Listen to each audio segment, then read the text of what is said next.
Crime de masse. Invasion militaire. Barbarie.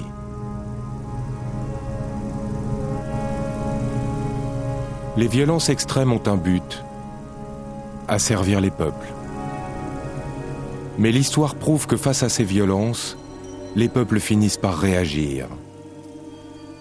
Ils ne se résignent pas. Ils s'opposent, ils s'organisent, ils se battent. C'est la résistance. D'où vient cette force ? Comment les résistants arrivent à soulever leur peuple et parfois même à vaincre les pires tyrannies. Les historiens se posent ces questions depuis 20 ans en étudiant la France des années 40 comme un cas d'école. Face à l'occupation nazie et à la collaboration de Vichy, la résistance française est partie de rien pour devenir un mouvement de masse qui a fini par incarner la volonté nationale.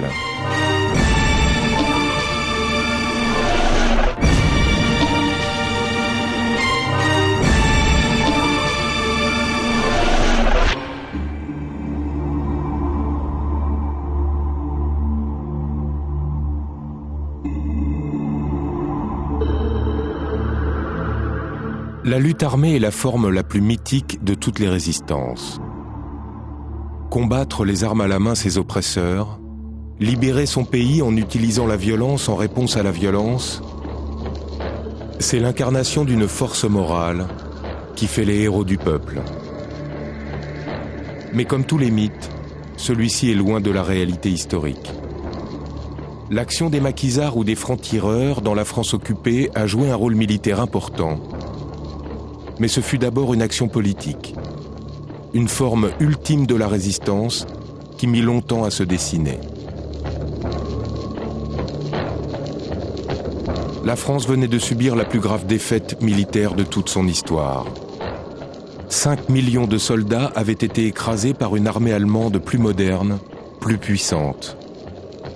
En 37 jours, la Wehrmacht avait conquis l'Europe de l'Ouest et occupé les 2 tiers de la France. Lorsque Pétain accède au pouvoir le 17 juin 40, il demande l'armistice aux nazis. La défaite a été si radicale, la puissance de l'armée allemande si imposante, qu'à ce moment-là, l'idée même d'une résistance armée n'a aucun sens. Vous n'avez aucune institution en tant que telle qui va appeler à poursuivre le combat. Ni les partis politiques, ni les syndicats, ni les églises, ni l'armée n'appellent véritablement à poursuivre la lutte. Ce qui veut dire que les résistants, dans la France de 1940 en tout cas, voire de 1941, sont des hommes seuls. Comment ces hommes seuls pourraient croire que tirer avec un fusil puisse avoir une quelconque utilité ? En cette fin juin 40, la France n'est plus dans une logique de guerre, mais dans une logique d'occupation. Il n'y a plus de front. La France est découpée en 4 zones. Les Allemands en occupent 3. Ils y font régner leur ordre. En zone sud, le gouvernement de Vichy abolit la République et lance la collaboration. Résister, c'est alors dire non à cette réalité. Pour la combattre, il faut rejoindre l'Angleterre, où sur place, le général de Gaulle appelle tous ceux qui le peuvent à poursuivre à ses côtés la guerre. Les chefs, les soldats, les marins, les aviateurs, les forces françaises de mer, de l'air, où qu'ils se trouvent actuellement, à se mettre en rapport avec moi. Le général de Gaulle, et on le voit bien dans l'appel du 18 juin, ne lance pas véritablement un appel à la résistance de la population. Ce que le général de Gaulle essaye, c'est d'attirer à Londres des soldats, des officiers, éventuellement des ouvriers, des arsenaux ou des industries d'armement. Mais le général de Gaulle n'a pas conceptualisé la guérilla comme un djihad pourra le faire au Vietnam. Le général de Gaulle a dans ses premiers mois une vision totalement militaire de la situation. Il crée une légion, les forces françaises libres, qu'il veut engager aux côtés des Britanniques partout où il le peut. En moins d'1 an, Il réunit 35 000 hommes, énorme vu le contexte, mais peu à l'échelle d'une guerre mondiale. Pour le moment, il représente la nation en armes, donc ce qui lui importe, c'est ce qui se passe, je sais pas, en Érythrée, en Afrique noire, sur quelques théâtres d'opération où les forces françaises libres sont engagées. Voilà. Puis d'autre part, il essaye de défendre ce qu'il appelle le rang de la France, c'est-à-dire des négociations extrêmement compliquées avec les Anglais, avec ceci, avec cela. C'est ça son obsession. Bon, bien sûr, il parle de la résistance, parle de la France captive. Enfin, tout ça est quand même assez, vous voyez, c'est, enfin, on ne peut pas dire que ce soit très enraciné ni très concret. Les premiers résistants de l'intérieur sont bel et bien livrés à eux-mêmes. Beaucoup savent qu'il faudra un jour ou l'autre passer à la lutte armée. Mais avant d'y arriver, il leur faut tout inventer. Une organisation, un cadre d'action, un mode de recrutement et d'abord une logistique pour obtenir des armes. L'idée que les Français soient amenés à reprendre les armes est une idée quelque part présente dès 1940. Au fond, pour beaucoup de Français, l'idée que l'Allemagne ait définitivement gagné la guerre est une idée impossible. Mais elle tient ici, à la différence du général de Gaulle, plus au fond à la foi qu'à un examen raisonné du rapport de force. En d'autres termes, beaucoup de Français n'imaginent pas que l'Allemagne puisse gagner la guerre, tout simplement parce que ce n'est pas possible, et non pas parce qu'ils pressentent que la Grande-Bretagne, que les États-Unis et l'Union soviétique vont s'engager dans le conflit. Alors, d'emblée, la perspective militaire est dans l'horizon d'attente d'un certain nombre de résistants. Beaucoup de résistants essayent d'imaginer les contours de ce que pourrait être une armée secrète. C'est ce qui explique que dès 1940, des armes soient cachées. C'est ce qui explique qu'en 1940-1941, des résistants évoquent au fond un certain nombre de schémas. Tout bascule un an après l'armistice. Le 22 juin 1941, l'Allemagne attaque l'URSS. Le Parti communiste français, alors clandestin, venait d'entrer dans la résistance civile. Désormais, il bascule dans la lutte armée pour des raisons stratégiques. L'armée soviétique est alors écrasée de tous côtés. Le seul moyen pour empêcher les Allemands de concentrer toutes leurs forces devant Moscou, c'est de les attirer sur un autre front en lançant la lutte armée en France. Mais la direction du parti va se heurter à des difficultés qu'il n'imaginait pas. En Europe occidentale, on a depuis des décennies, en fait, un État qui s'est construit, qu'on appelle un État de droit, dont le principe est que les individus renoncent à l'usage de la violence. Et donc, du jour au lendemain, inviter des jeunes, principalement, à basculer dans la lutte armée, c'est loin d'aller de soi. La résistance, c'est adopter des comportements de transgression par rapport à ce que sont les gens à ce moment-là sur le plan personnel, par rapport à leur milieu, etc., etc. Et je crois qu'effectivement, le passage à l'acte et le fait de tuer quelqu'un dans la rue, de dos souvent, il faut le reconnaître, donc, est un acte qui est au maximum de ce que peut être la transgression. Et cette difficulté à tuer, à la fois à revendiquer la légitimité de tuer l'occupant, quel qu'il soit. Et en même temps, le passage à l'acte pose des problèmes considérables. À l'été 1941, la direction du PC met les jeunesses communistes en première ligne. Ils portent un nom de guerre, les bataillons de la jeunesse. Militants triés sur le volet, ils ont une mission, exécuter des soldats allemands en plein Paris. Ils ont moins de 20 ans et découvrent qu'entre la force d'une conviction et le passage à l'acte, le gouffre est vertigineux. On est nuls.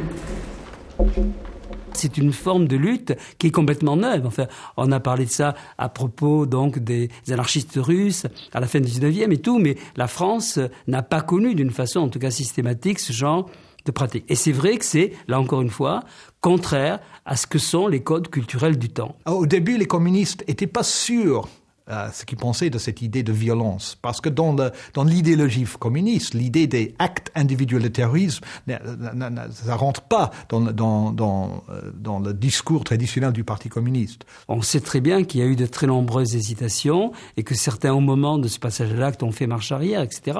Donc, ces problèmes-là sont des problèmes absolument considérables. Ils ont été affrontés, ils ont été dépassés, puisqu'il y a eu ce vrai passage qui repose sur quoi? La passion, la foi, la volonté de vengeance, la fidélité absolue à ce qu'était leur idéal à ce moment-là, c'est-à-dire la foi dans l'URSS, la foi dans le communisme, l'idée qu'ils se sacrifiaient pour d'autres. Je pense que très peu d'entre eux devaient se faire des illusions sur le sort qui était leur, puisqu'on estime, les gens qui ont travaillé sur ces premiers groupes, estiment que la durée de survie pour ces jeunes était de 3 mois environ. La résistance armée ne peut se passer d'hommes qui savent conduire les autres aux gestes extrêmes. Sans la force de l'exemple et le charisme d'un chef, le passage à l'acte est impossible à assumer. Le 21 août, à 8h du matin, le colonel Fabien se retrouve au métro Barbès. Celui-là, il est pour nous.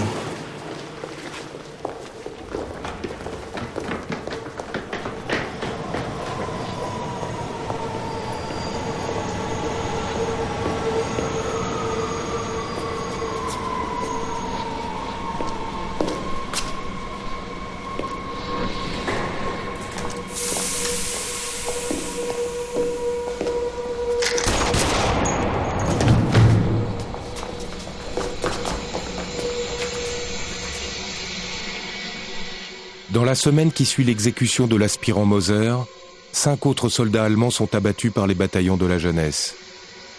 Fabien les envoie à Nantes et Bordeaux. Ils y abattent des officiers supérieurs.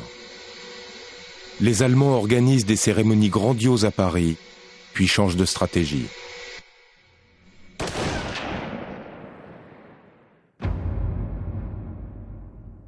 Berlin ordonne à Paris de désigner des otages. 20 par attentat, puis 50. Le 23 octobre 1941, le premier groupe d'otages est fusillé à Châteaubriand. Guy Moquet, Jean-Pierre Timbaud et 25 autres. Vichy accepte et laisse faire.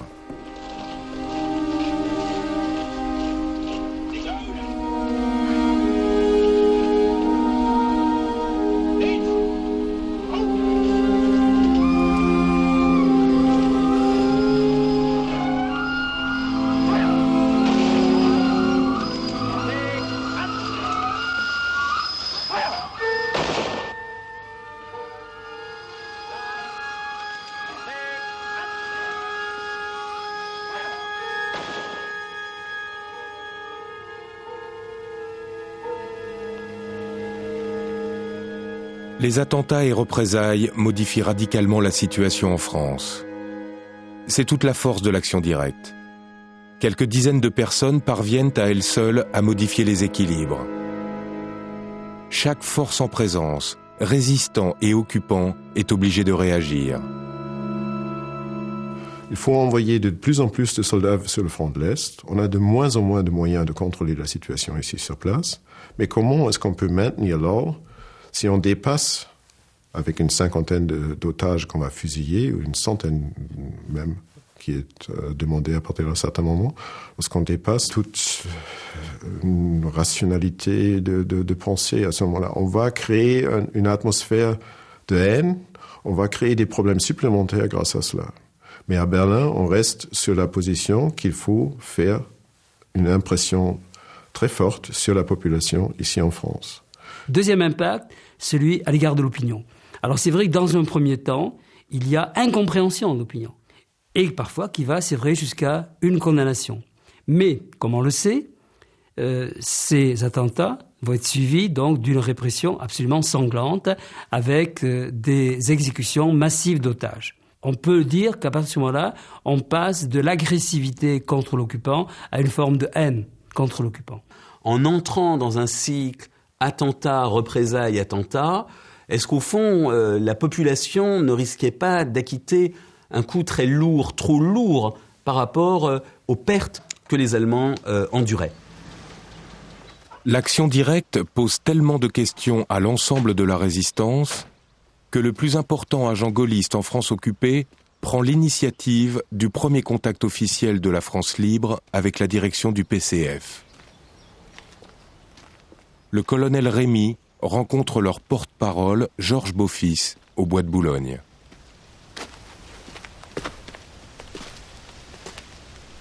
Colonel Rémy. Enchanté. Je dois être le premier communiste à parler avec un royaliste. Et moi le premier gaulliste à parler avec un bolchevique. Nous avons le même ennemi. Nous sommes donc camarades.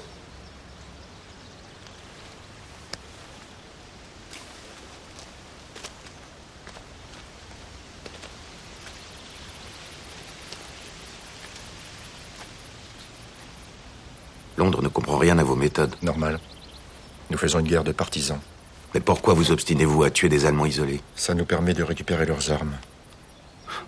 Mais les représailles sont de plus en plus lourdes. Bien sûr. Et ce sont des communistes qu'on fusille. Évidemment. Et à l'annonce que 5 ou 10 des nôtres ont été fusillés, nous enregistrons 50 à 100 adhésions nouvelles. Pétain a anesthésié ce pays. Maintenant qu'il a du sang sur les mains, les masques vont tomber. Écoutez, l'action militaire ne peut se concevoir que dans le cadre d'une libération nationale. Vous savez bien que rien ne pourra se faire avant le débarquement. Pourquoi sacrifier vos meilleurs hommes avant? Comment croyez-vous que ces hommes soient un jour aguerris s'ils n'agissent pas dès maintenant? Vous parlez d'attentisme, c'est totalement stérile. Alors que le massacre a déjà commencé. Non, moi je vous parle d'efficacité. Les représailles vont forger les Français à la haine. La haine est une arme terrible. C'est elle qui rend un peuple indestructible. Donc vous le voyez, un double débat, d'une part un débat moral, qui est à la fois collectif, mais également individuel, qui est dans la conscience des individus, et d'autre part un débat, je dirais, stratégique ou tactique, est-ce que ça vaut le coup, qui aussi peut traverser l'intérieur des organisations, mais qui est posé à la résistance dans son ensemble, et au niveau le plus haut, on sait la réponse que le général de Gaulle apporta en octobre 1941 à cette question.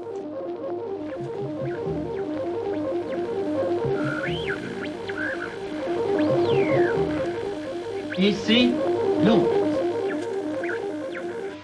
Dans la guerre mondiale qui est en cours, il est absolument normal et il est absolument justifié que les Allemands soient tués par les Français.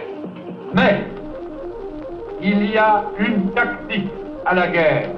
Actuellement, la consigne que je donne pour le territoire occupé, c'est de ne pas y tuer d'Allemands. Cela pour une seule, mais très bonne raison. C'est qu'il est en ce moment trop facile à l'ennemi de riposter par le massacre de nos combattants et de nos combattantes, momentanément désarmés.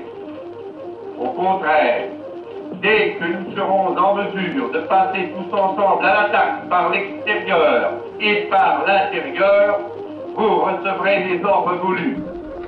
Jusque-là, patience, préparation, résolution.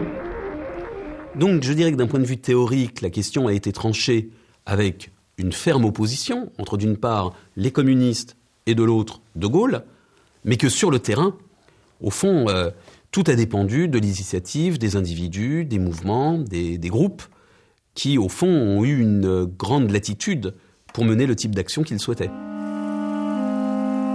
Restent les jeunes communistes de l'été 41.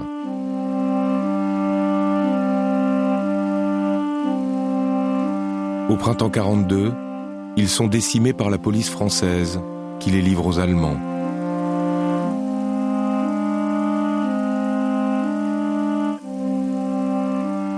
Les soldats du colonel Fabien sont tous là, jugés au cours de 3 procès à grand spectacle dont il ne reste qu'une trace, le procès de la Maison de la Chimie.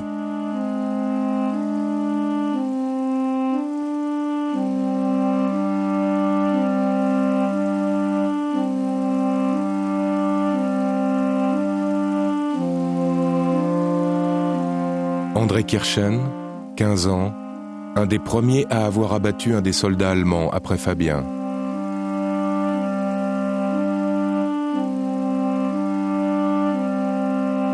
Simone Schloss, 18 ans, Elle transportait des armes. Parce qu'elle est une femme, elle ne sera pas fusillée, elle sera décapitée. Karl Schönhardt, un jeune Allemand de 19 ans. Il a abattu une sentinelle en plein Paris, a fait sauter des camions place de la Concorde. Comme ses camarades, il va mourir dans quelques heures. Leur sacrifice par la direction communiste a longtemps posé la question du cynisme des dirigeants. Mais c'est oublier que la notion de sacrifice accepté est au cœur de toute résistance. Jean Carré vient d'entendre sa condamnation à mort. Il tire la langue à l'opérateur allemand dans un ultime défi.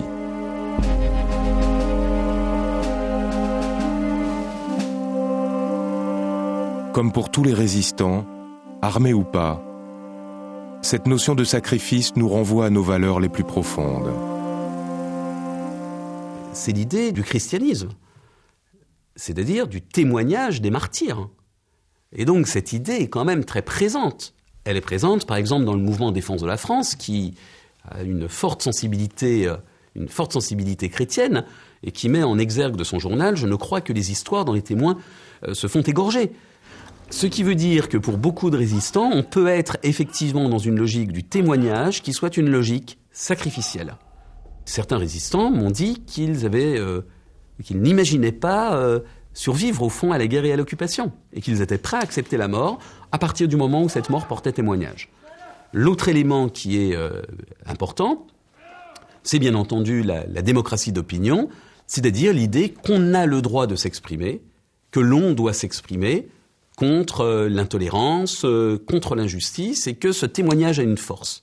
Donc il y a au fond des modèles qui sont des modèles, je dirais, à la fois de témoignage, mais qui sont aussi des modèles d'héroïsme, centrés sur l'individu, qui sont des modèles d'héroïsme chrétien, qui sont des modèles d'héroïsme républicain et civique, qui peuvent effectivement influencer les résistants et les inciter à apporter la force éventuelle de leur sacrifice.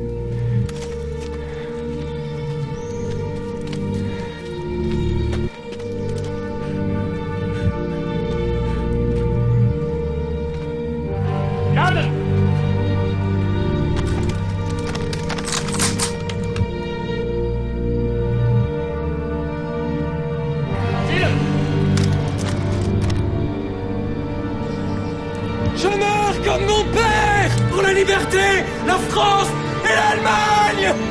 Vive l'Union soviétique. Père. Vive la France.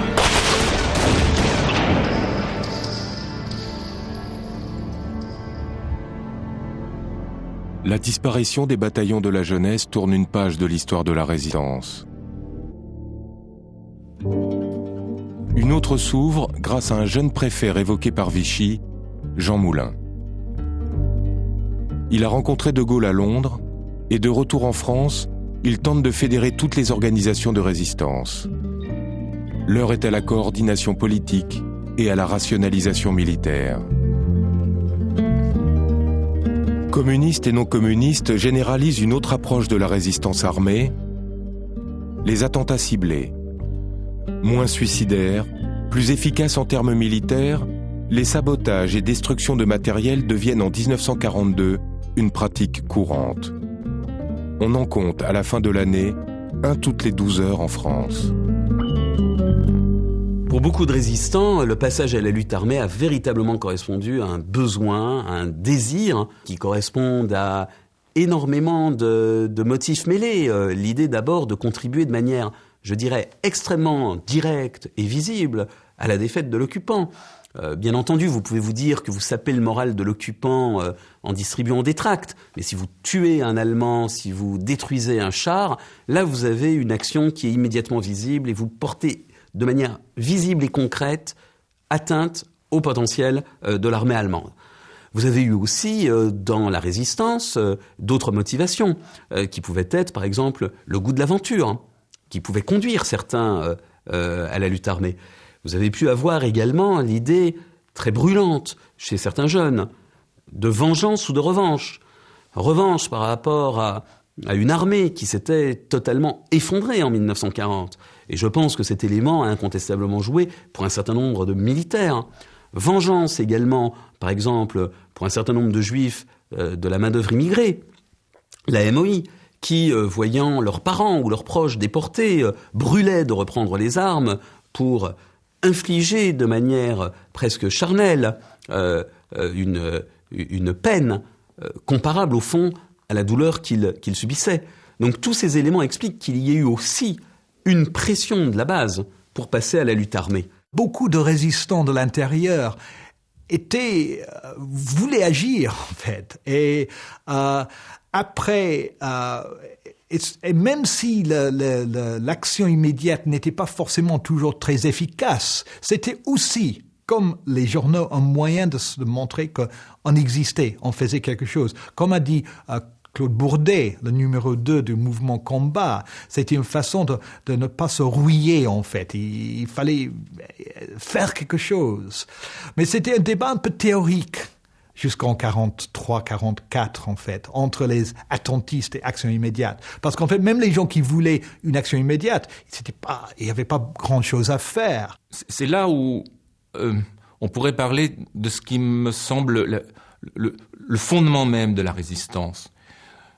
De mon point de vue, la résistance française est d'abord un phénomène politique. C'est un phénomène du rejet de l'occupation, bien entendu, du rejet du gouvernement de Vichy, l'affirmation de valeurs, etc., etc. Et on a voulu greffer, en quelque sorte, sur ce mouvement politique, des schémas militaires. Mais moi, je ne juge pas cela. C'est ainsi. C'est de cette manière que certains acteurs de l'époque ont estimé que c'était la meilleure manière de construire la résistance pour qu'elle soit efficace. Et d'un côté, vous avez des acteurs qui rêvent de construire une armée, on va dire presque professionnelle, dans la perspective de la libération, ce qui résonne surtout avec l'idée de la libération. Donc, vous avez un schéma militaire, je dirais presque classique, sauf que preuve est faite qu'on ne mobilise pas une société comme on mobilise une armée.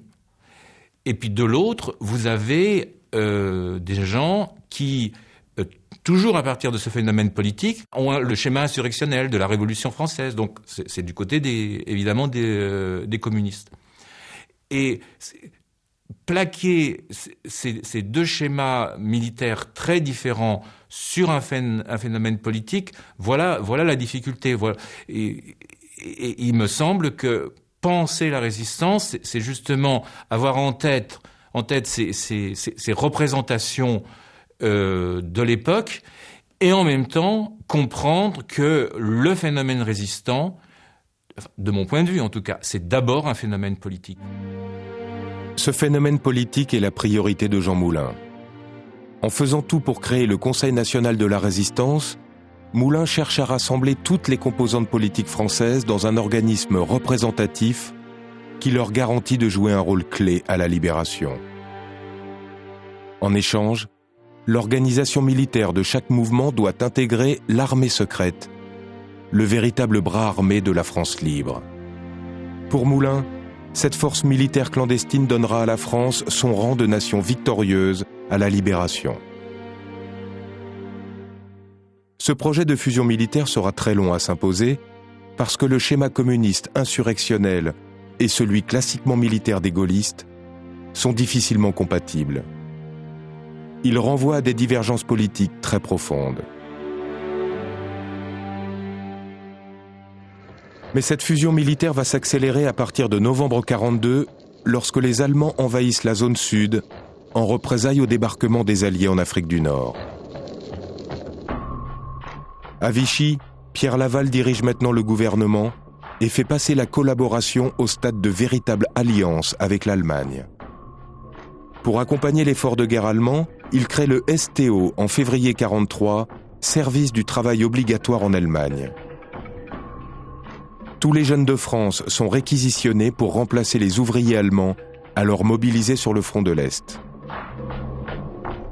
Alors à partir du moment où le STO se met en place, au début de 1943, toutes les familles sont concernées.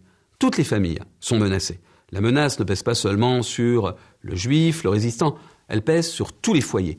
Et tous les foyers qui ont un enfant en âge d'être requis.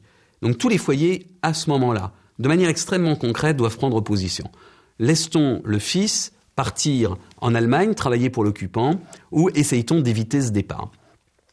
Cette question, elle a été posée à la population, elle a été posée à l'État de Vichy, elle a été posée aux familles, elle a été posée à la résistance. Ce qui veut dire que la résistance, elle a été obligée de gérer le problème du STO. Elle a été obligée de gérer le problème du STO, ici encore, soyons prudents. Toutes les personnes qui ont fui le STO, qui ont donc été réfractaires au STO, ne se sont pas métamorphosées en résistants. En d'autres termes, il y a une part très importante de la population qui s'est tout simplement masculine, qui s'est tout simplement cachée. Mais une partie a essayé de rejoindre la résistance et a essayé notamment de prendre le maquis. La création de maquis n'avait pas été anticipée par la résistance. En quelques semaines, des centaines de groupes se forment dans les Alpes, le Massif central, le Jura. Ils n'ont pas d'armes et aucune expérience militaire. La résistance organisée décide aussitôt d'encadrer ces campements. De nombreux chefs militaires quittent les villes pour installer des postes de commandement improvisés au cœur des massifs montagneux. Ils sont totalement débordés.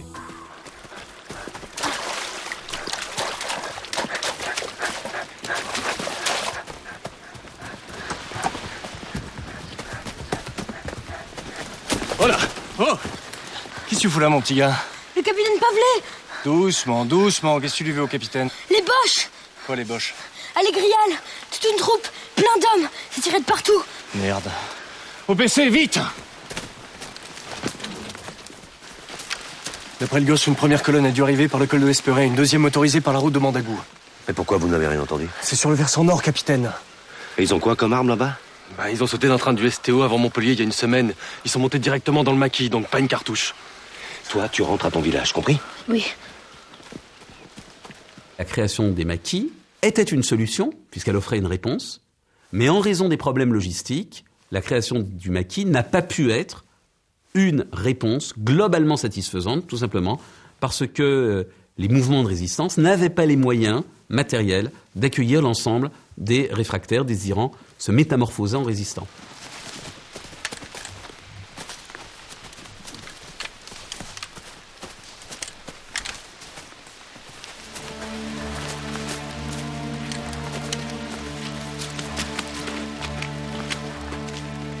Ils se sont fait tirer comme des lapins. Il n'était que 5? Non, il paraît qu'ils étaient 15. Ils ont dû en prendre 10 vivants.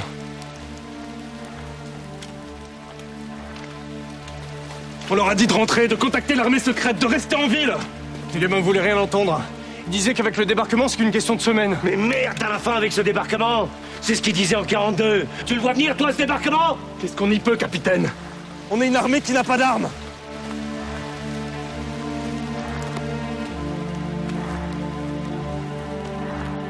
Les grands chefs de la résistance appellent à l'aide urgente Londres dans une série impressionnante de télégrammes le 7 mars 43.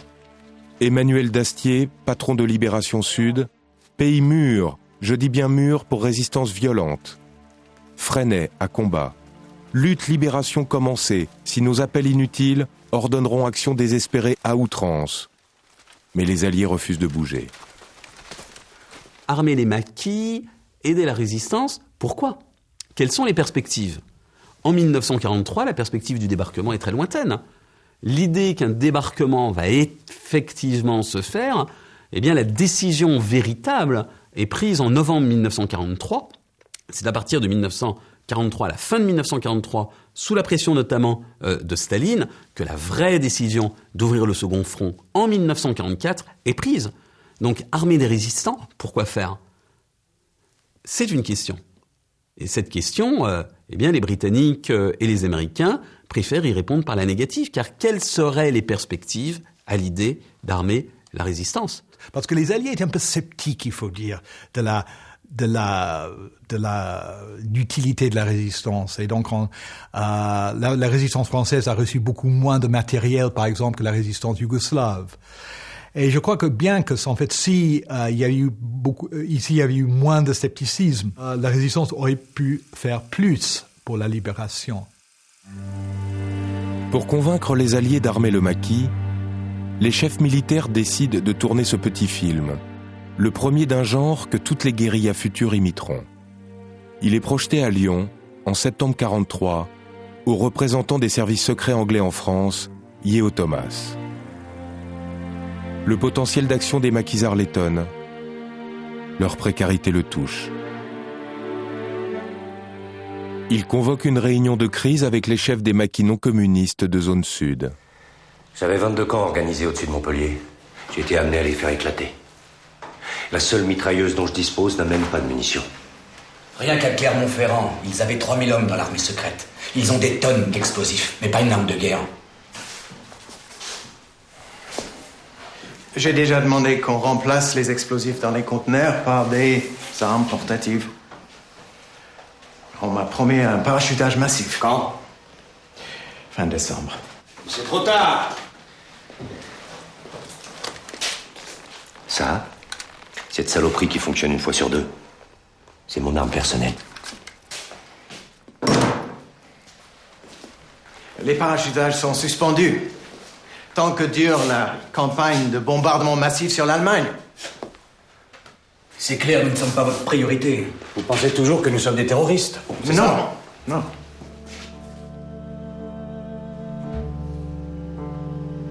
On a souvent souligné l'incompréhension des Alliés vis-à-vis de la résistance. Les Alliés n'auraient pas compris le rôle que pouvait et devait jouer la résistance, non seulement avant le débarquement, mais également après. Mais il faut aussi que nous autres Français et historiens de la résistance, nous comprenions les logiques des Alliés, des Britanniques et des Américains, pour comprendre que le fait de parachuter des armes qui étaient en nombre insuffisant, dont on ignorait si elles tomberaient dans de bonnes mains, dont on ignorait si les groupes de résistance sauraient s'en servir, et qui n'étaient pas corrélés à un schéma stratégique d'ensemble, puisque la décision de débarquer n'était pas véritablement prise, il faut quand même que ces éléments soient conservés en mémoire.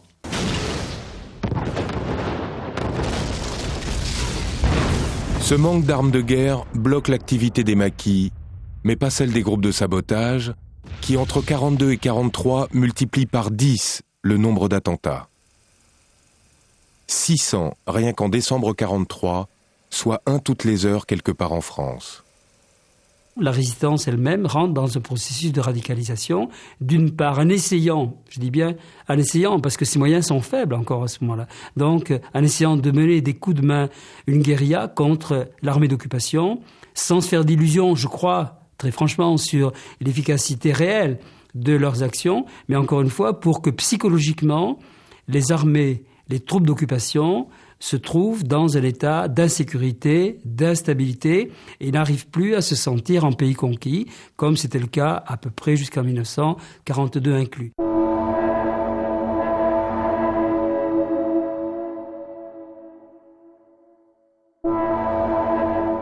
Début 1944, la guerre mondiale entre dans sa phase finale. Les Allemands sont en déroute sur tous les fronts. Ils se replient dans la petite Europe. Le mur de l'Atlantique doit empêcher toute invasion des Alliés. En conséquence, la résistance française, qui était un poison politique, devient maintenant une menace réelle au cœur de leur dispositif. Il faut coûte que coûte l'écraser. On ne peut pas contrôler tout le pays, mais on essaye de se limiter sur certaines régions. Ça devient, dans la durée de 1943, de plus en plus une des stratégies des Allemands. Ça veut dire, on essaye de garantir, par exemple, la production, certains trajets, soit des grandes routes, des grands axes routiers, mais aussi des chemins de fer. Ça doit rester sous le contrôle des Allemands. Pour le reste du pays, on joue un petit peu sur une politique oui, on laisse un peu un chemin libre à un certain nombre d'activités. Et dès que ça devient trop difficile, trop critique, à ce moment-là, on envoie des troupes.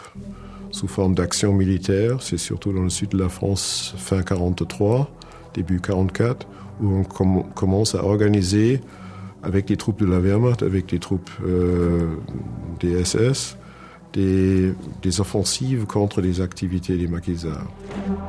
Les Allemands s'appuient sur la milice, une force de 30 000 hommes spécialisée dans la chasse aux résistants que Vichy intègre dans l'appareil d'État. Il faut bien voir le climat de violence qu'il y avait à l'époque. Les gens se sentaient violents. Il y avait quelque chose qui s'entendait exprimer après 4 ans d'humiliation. Je sais bien que Vichy ne tenait pas du tout au déclenchement d'une guerre civile. Je sais bien que, tout ce que vous voudrez. Reste que, il y avait quand même quelque chose qui pouvait être redoutable. Or, ça ne s'est pas passé. La résistance intérieure est restée unie. Unie entre communistes et non-communistes. Elle a pesé pour qu'il n'y ait pas de dérive. Dans une France atomisée, très difficile à contrôler, il y a eu des bavures. Il y a eu ceci, il y a eu cela. Reste que la situation est restée sous contrôle, comme on dit, et dans cette aspiration à une nouvelle donne politique, on excluait totalement donc la guerre civile.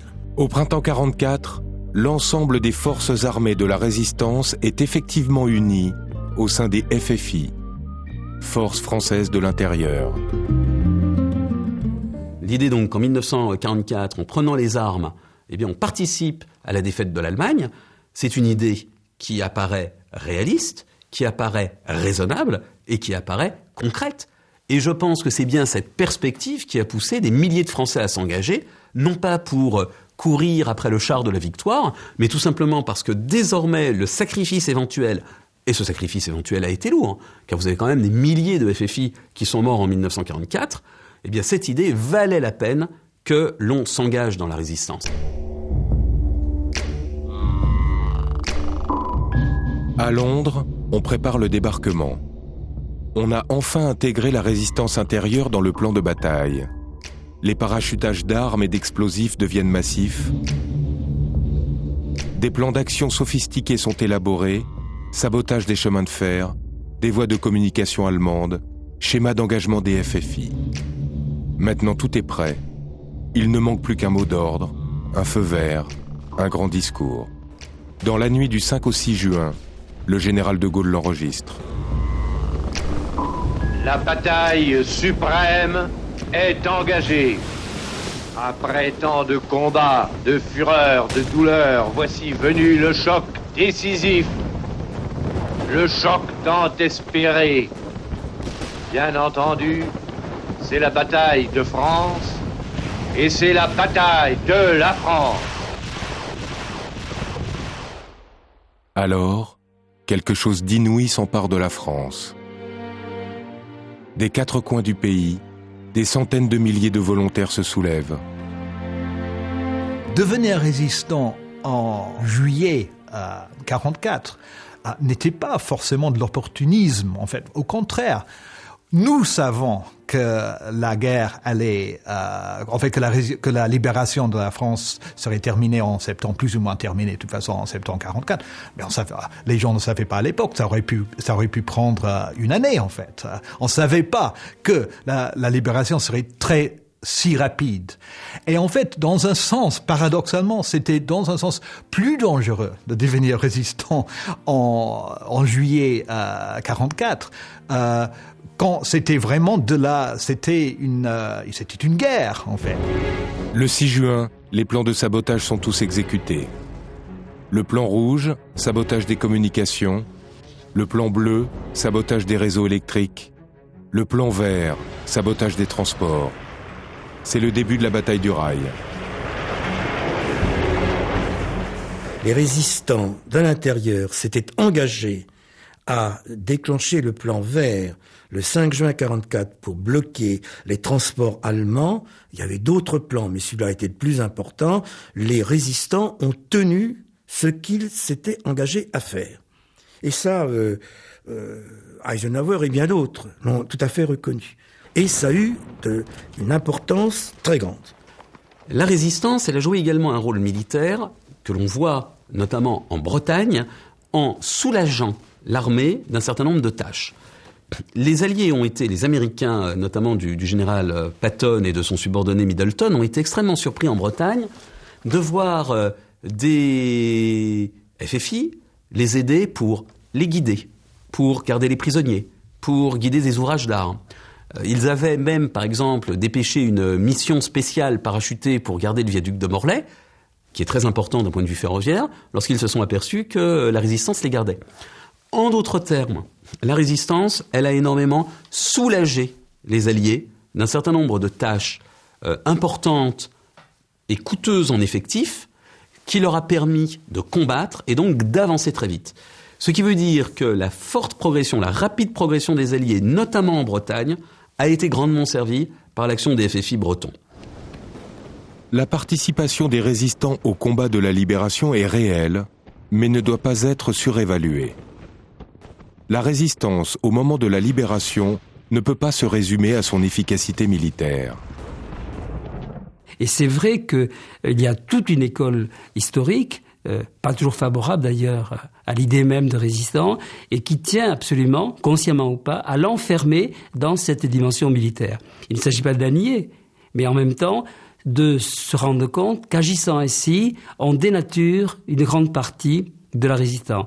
On la prive, on la mutile, on coupe une partie de son identité. Elle peut être cela, elle a voulu être cela. On a discuté très longuement, et tout le monde sait, sur son efficacité militaire réelle. Et je crois que c'est un débat qui reste très très largement ouvert. Mais pour moi, j'insiste, l'important n'est pas là. Ce qui est important dans la résistance à la libération, c'est qu'en fait, dans un sens, on peut dire que la résistance a donné aux Français un moyen de participer à leur propre libération. Et même si quelquefois c'était une participation plutôt symbolique, cette participation symbolique n'allait pas sans danger. Et donc, pour moi, l'importance de la résistance, c'est dans la libération. Et surtout une question de politique et morale, en fait. La résistance armée n'aurait jamais pu libérer le pays à elle toute seule, car aucune société civile n'a les moyens de vaincre une armée d'occupation. Mais la résistance armée a permis à la résistance politique de prendre le pouvoir et de l'assumer. Cette prise du pouvoir passait par des combats de rue que les résistants ont préparés sous forme d'insurrection populaire. L'idée qu'il y ait eu une logique insurrectionnelle a été caressée et par le général de Gaulle et par le Parti communiste. Il fallait, disait le général de Gaulle, que le peuple français s'insurge pour montrer qu'il participe à sa libération, mais l'insurrection devait être aussi brève que possible. Les communistes, au contraire, tablaient sur une insurrection de grande ampleur. En d'autres termes, l'idée d'insurrection, elle est dans les têtes, dès 1942, et surtout, bien entendu, en 1944. Ceci dit, cette logique insurrectionnelle n'a pas fonctionné. Elle n'a fonctionné, expliquent les historiens, que dans 5 villes, sur un ensemble de 212 grandes villes. Bien entendu, dans ces villes, vous avez Paris. Et Paris est un symbole très très fort. Mais au fond, le peuple français ne s'est pas insurgé en 1944 pour tout un ensemble de raisons. L'une, entre autres, étant que la libération a été si rapide pour une partie du territoire, entre le 6 juin 1944, débarquement en Normandie, 23-25 août, libération de Paris, que, au fond, les villes n'ont pas eu, parfois même, le temps de s'insurger. C'est un signe que la France n'était pas, ou les Français qui étaient là de l'occupation, de là de cette chose, n'étaient pas prêts donc de basculer du côté de, je sais pas quoi, de la prise du Palais d'Hiver ou des lendemains qui chantent, qui seraient de type communiste. Mais ça montre bien que l'idée que la résistance française a joué un rôle déterminant ou un rôle important dans la lutte armée est à relativiser. Voilà, c'est. Mais donc, de mon point de vue, c'est d'abord une force de combat politique qui va alors là avoir un rôle fondamental au moment de la libération. Pourquoi ? Alors là, je parle bien sûr de toute la stratégie gaullienne pour contrer les communistes qui pourraient éventuellement prendre le pouvoir, et aussi, n'oublions pas, pour contrer la stratégie américaine qui a été un moment de vouloir installer une administration pour gérer la France. Hein. Donc heureusement que De Gaulle, que Moulin et d'autres ont pensé dans cette période de crise avec la résistance intérieure, et là il faut insister sur l'importance de la résistance française, ont pensé ce moment vraiment fondamental et critique pour installer à travers des hommes ce qui pourrait être les bases d'une France renaissante.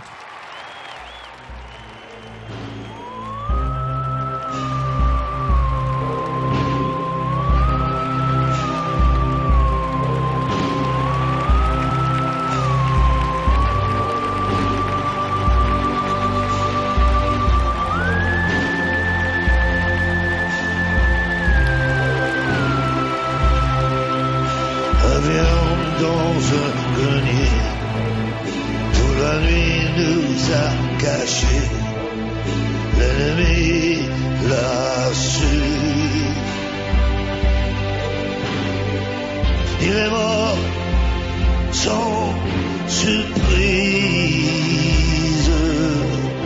Le vent souffle sur les tombes. La liberté reviendra pour nous ouvrir.